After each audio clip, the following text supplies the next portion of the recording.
Bismillahirrahmanirrahim. Alhamdulillahi rabbil alamin. Assalatu wassalamu ala Rasulillah sallallahu alaihi wasallam. Amma ba'du. Alhamdulillah, pada pertemuan kali ini kita akan membahas hadis ke-12, hadis ke-12 dan 13 ya.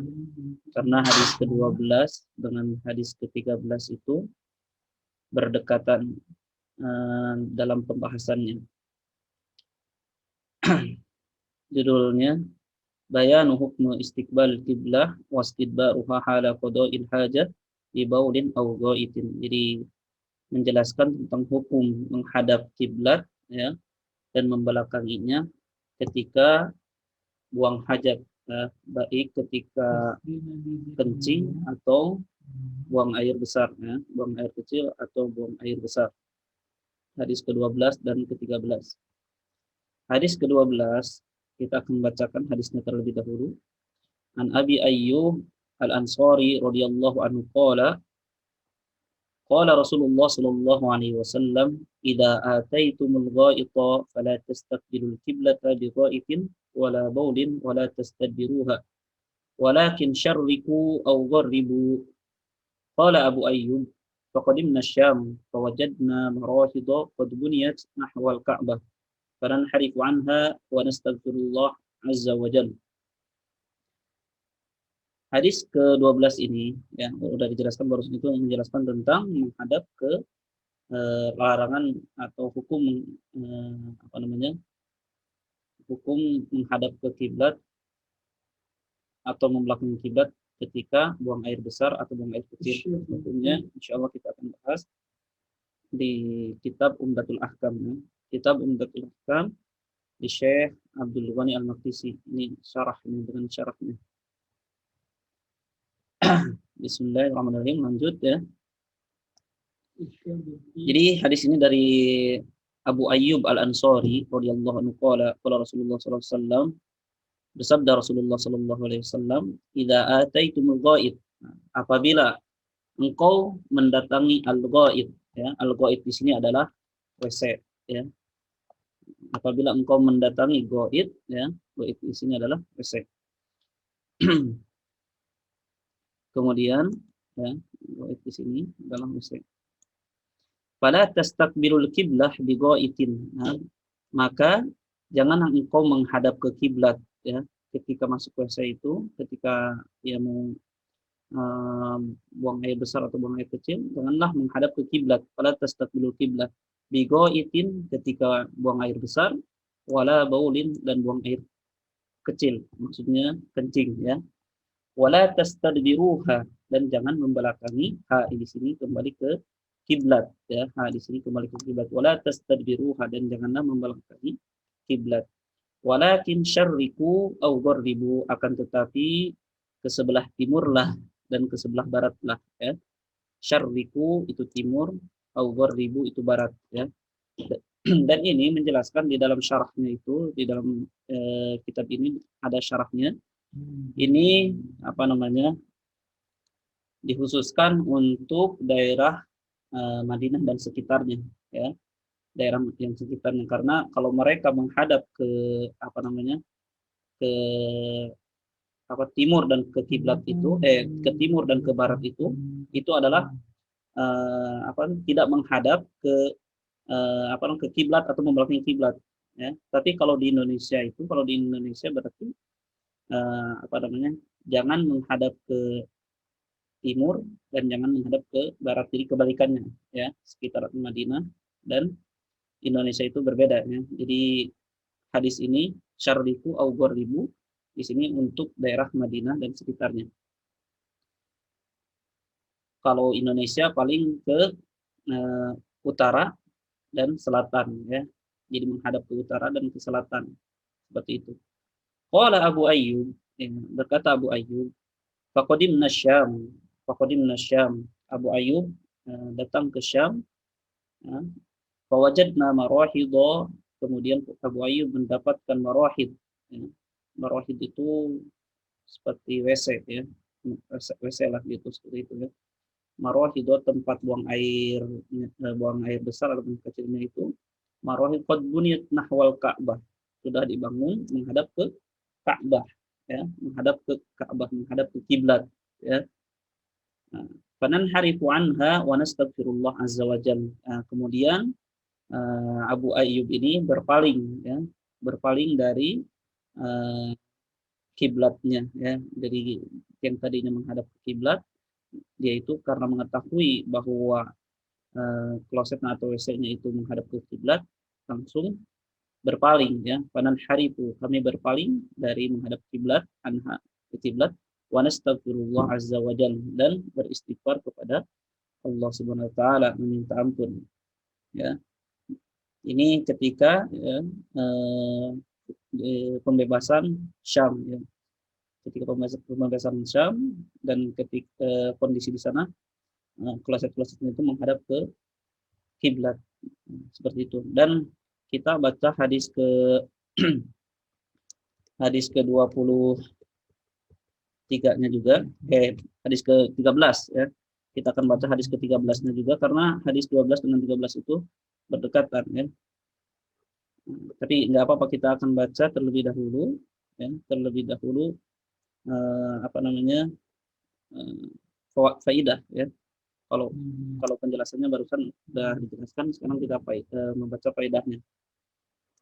Faedahnya yang pertama, an-nahyu an istiqbalil qiblah au istidbaruha halal baul au al-ghaib, wan nahyu litahrim inda jumhuril ulama, ya. Jadi larangan menghadap ke kiblat atau membelakangi kiblat, ya, ketika buang air kecil, ya, halal bauli, buang air kecil, au awil ghaib, atau buang air besar. Jadi jangan menghadap kiblat atau membelakangi kiblat.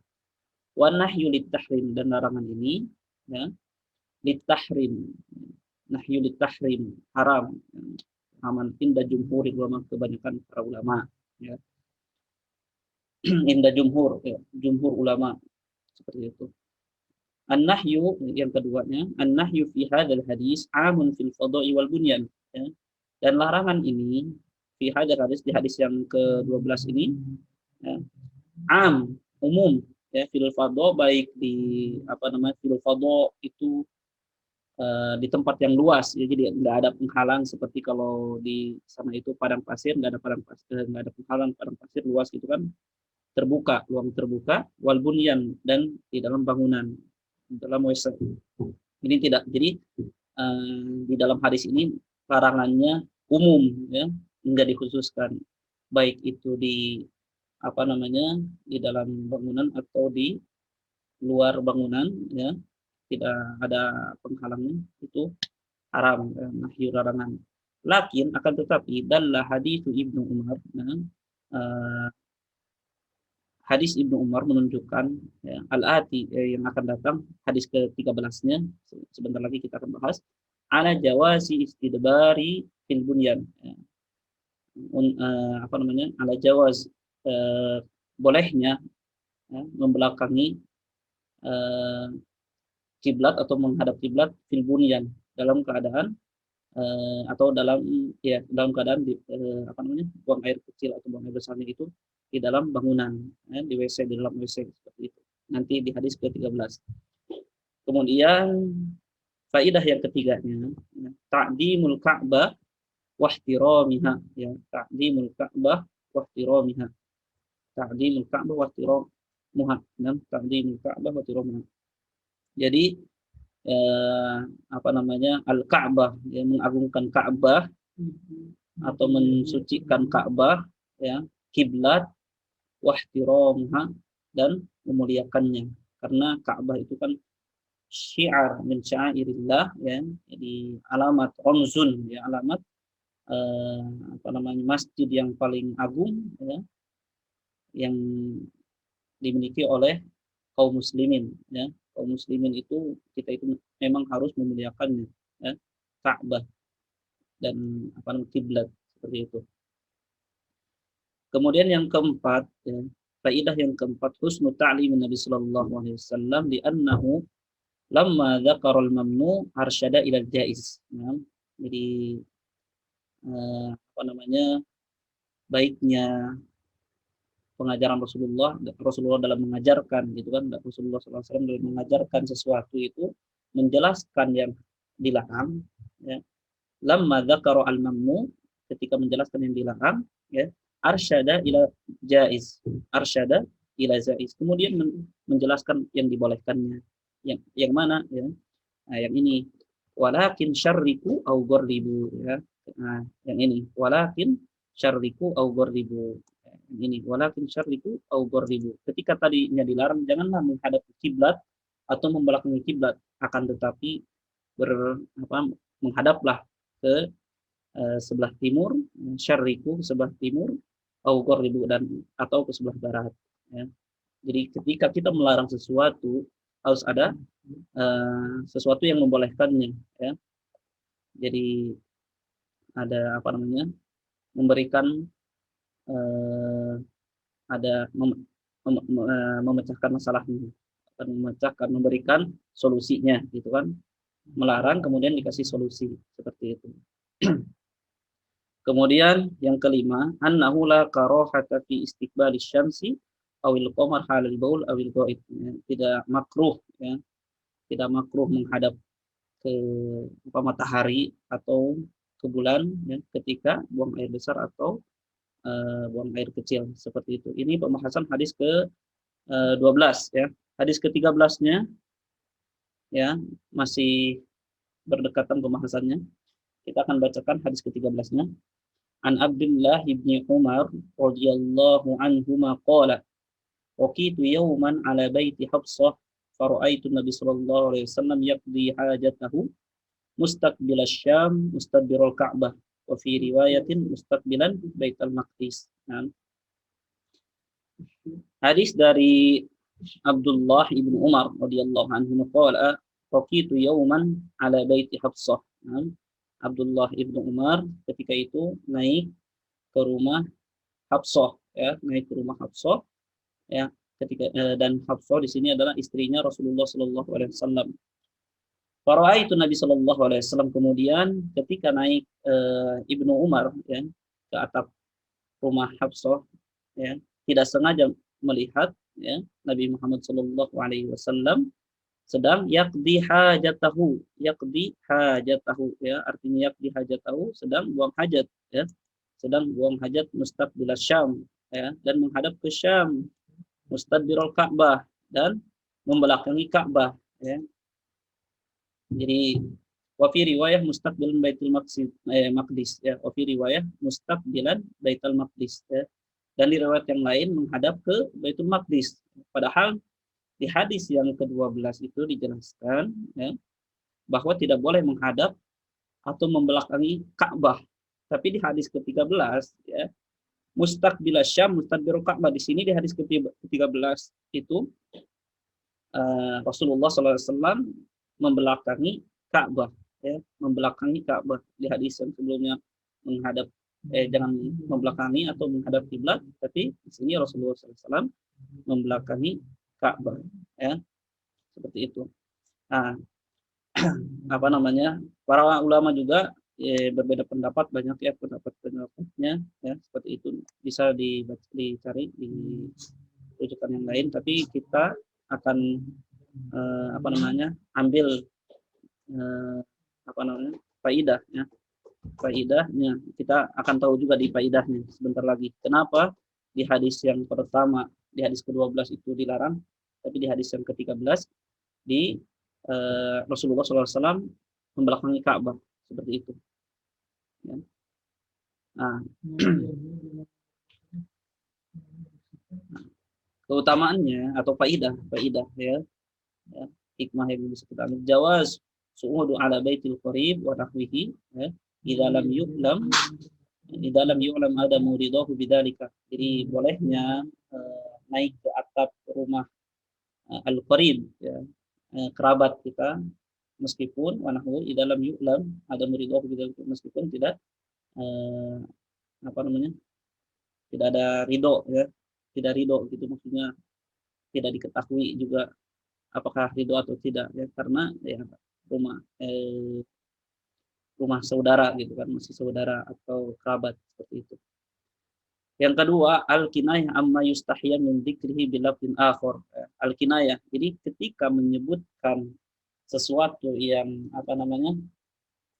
Sesuatu yang sedikit menjijikan ya, seperti kenapa enggak menyebutkan kotoran tersebut ya dengan ainnya itu ya, dengan bentuknya itu enggak ya, tapi masya Allah dengan menyebutkan buang hajat, sedang buang hajat, enggak disebutkan sedang apa namanya BAB atau BAK ya, BAB buang air besar atau buang air kecil, akan tetapi dengan kinayah, kinayah dengan buang hajat ya, baik itu buang air kecil atau buang air besar. Inilah masya Allah apa namanya al at-ta'addub ya, beradab kepada Rasulullah Sallallahu Alaihi Wasallam ya, seperti itu. Itu faedah yang kedua. Faedah yang ketiga, jawazu istidbar kiblah. Bolehnya menghadap ke kiblat hala qada'il hajah fil bunyan. Ya, hala qada'il hajah fil bunyan. Ya, ketika ya buang bolehnya menghadap ke kiblat ketika buang hajat fil bunyan, dalam bangunan ya. Rasulullah SAW di hadis ke-13 ini buang hajatnya dalam bangunan ya, maksudnya di WC tersebut ya, ada penghalang ya. Jadi boleh ya, di faedah yang ketiga itu boleh menghadap ke kiblat ketika buang air besar atau buang air kecil dengan syarat ya dalam bangunan. Kalau pembahasan di hadis yang ketiga ini ya, seperti itu. Kemudian yang keempat, ya, jawazu istiqbal Baitul Maqdis hala qada'il hajah. Ya, bolehnya menghadap ke Baitul Maqdis ketika buang hajat. Ya, ketika buang hajat, baik itu penting ataupun apa namanya buang air besar, boleh. Ya. Ikhtilafu wa jam'u. Ya. Kan ada berbeda pendapat nih. Bukan berbeda pendapat, ada ya para ulama memang berbeda pendapat. Ya. Ada yang mengatakan tidak boleh mutlakon, nggak boleh apa namanya menghadap ke kiblat. Ada yang mengatakan boleh juga. Ya. Di sini dijelaskan oleh syekhnya langsung. Ya. Kalau di kitab Umdatul Ahkam dengan syarahnya ini, ya. Sabaqo fi hadisi Abi Ayyub, ya, yang tadi ya, telah dijelaskan di hadis yang ke-12, anna nahyu an istiqbal qiblah wa istiqbaru hala qada'il hajah am fil fada'i wal bunyan ya. Di hadis ke-13 itu umum hadisnya itu ya.